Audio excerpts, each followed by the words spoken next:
নমস্কার বন্ধুরা, আমি আজকে একটি বিশেষ খাবার আপনাদের সামনে নিয়ে এসেছি। এটা হচ্ছে শক্তিগড়ের ল্যাংচা। আমি কোনোদিন চোখে দেখিনি শক্তিগড়ের ল্যাংচা।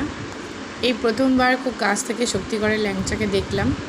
মানে নাম শুনেছি যে অমুক জায়গার মিহিদানা, অমুক জায়গার এই মিষ্টি,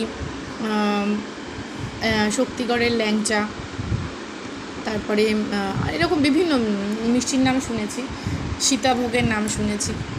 এক একটা জায়গায় দেখুন, ল্যাংচা তো সব জায়গাতে হয়, কিন্তু এক একটা জায়গায় আছে এক একটা কিছু বিখ্যাত।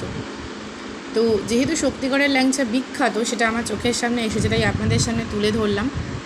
দেখুন কত সুন্দর দেখতে, পুরো প্যাকেটে মোড়া, রাংতায় মোড়া। অবশ্যই শক্তিগড়ে যাবেন, খাবেন, খুব টেস্টটাই আলাদা, এখানকার ল্যাংচার মতন নয়, ভিন্ন স্বাদের। খুব ভালো লাগলো, তাই আপনাদের সামনে তুলে ধরলাম।